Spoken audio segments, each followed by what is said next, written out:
Olá pessoal, saiu uma decisão muito interessante do STF esclarecendo 4 pontos do dano moral trabalhista naquelas redações dadas pela reforma de 2017. Quando do julgamento de 4 ações diretas de inconstitucionalidade, a de 5870 e outras, o ministro Gilmar Mendes trouxe um voto que foi seguido pela maioria e neste momento restou esclarecido 4 pontos que eu destaco para vocês, que são aquelas redações do artigo 223A, B, C e G da CLT. Primeiro ponto. Existia uma dúvida muito grande na redação do artigo 223A, que dizia que apenas os dispositivos deste título é que se aplicam na reparação do dano extrapatrimonial trabalhista. E aí havia uma dúvida. Então, esse novo capítulo é só os dispositivos dele? Nós não podemos buscar no Código Civil, no artigo 5º, inciso 5 e 10 da Constituição Federal, dispositivos para colmatar essas lacunas? Então aí vem o ministro Gilmar e diz, de forma correta, que na verdade diz assim, abre aspas, a disciplina legislativa, a reforma, em momento algum afastou e nem poderia afastar a aplicação dos princípios constitucionais que regem as relações de trabalho. Vale dizer, eu posso sim buscar outros complementos quando do julgamento da sentença trabalhista nesta matéria. Segunda alteração, artigo 223C. Vejam que existia também uma dúvida.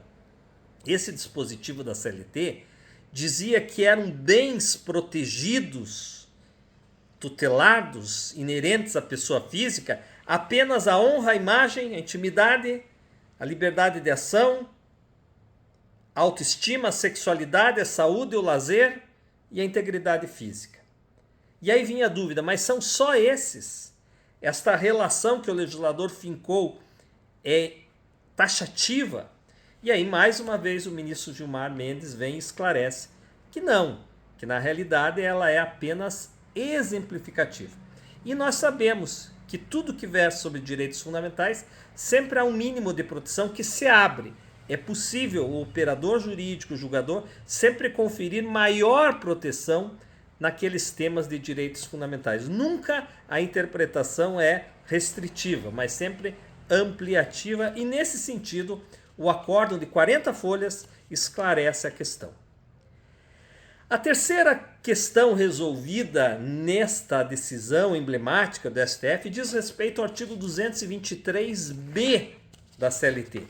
Vejam que interessante.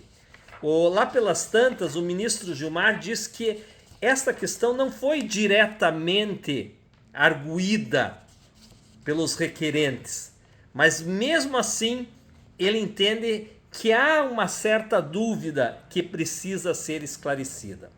E qual que é a dúvida?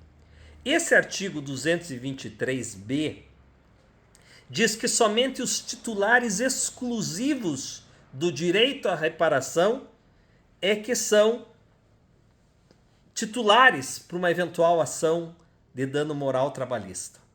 Então, o que vem a ser essa expressão somente os titulares exclusivos do direito à reparação? Algumas vozes se levantaram para dizer, ora, dano moral reflexo em ricochete já não pode mais ser postulado na Justiça do Trabalho, porque é somente os titulares exclusivos do dano que podem postular. E o dano reflexo é do familiar, que vai deixar de conviver com aquela vítima que faleceu num acidente de trabalho. É um dano moral próprio dela, que vai ter que conviver, às vezes, com o seu marido incapacitado. Então, esse dano moral próprio dos familiares próximos, nós chamamos de dano moral em ricochete, ou dano moral reflexo, ou dano moral indireto. E havia uma dúvida se, com base nessa redação, estariam ou não canceladas a possibilidade de postular isso na Justiça do Trabalho. Aí vem o ministro e diz: entendo ser necessário conferir interpretação conforme a Constituição Federal ao artigo 223b da CLT, afastando-se qualquer interpretação que impeça o exercício de pretensão em juízo de reparação de dano em ricochete ou dano reflexo.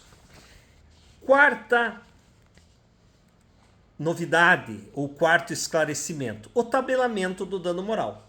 Ora, o artigo 223G, ele fala que ao apreciar o pedido de dano moral, o juiz considerará, e daí ele elenca 12 critérios objetivos: natureza do bem, intensidade do sofrimento, se houve retratação. E aí ele diz que dependendo se a natureza desse dano moral é leve, média, grave ou gravíssima, você fixa um valor, você arbitra um valor. E o máximo que se chega para a natureza gravíssima, naquele caso de morte, é até 50 vezes o último salário contratual do ofendido. E aí vem uma dúvida: é possível tabelar dano moral? O ministro Gilmar trouxe várias decisões anteriores, lei de imprensa, lei da aeronáutica, para concluir que a jurisprudência do STF há muito tempo entende que no sentido de impossibilidade, abre aspas, no sentido de impossibilidade de a lei ordinária prescrever valores máximos de dano moral. Mas veja que interessante, ele diz que não é o caso de declarar por completo a inconstitucionalidade, porque o juiz pode se servir daqueles incisos para fundamentar o valor arbitrado na sentença a título de dano moral. O que, e aqui ele faz questão de dizer, ele diz assim, abre aspas, repiso, porém, que tais critérios, em especial o valor referência do salário, não podem ser utilizados como teto, sendo possível que o magistrado, diante das especificidades da situação concreta, eventualmente, de forma fundamentada, ultrapasse esses limites quantitativos previstos na tabela da CLT. Então vejam vocês que foram esses 4 pontos esclarecidos.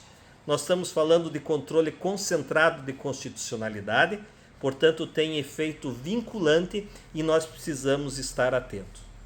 Fica de olho.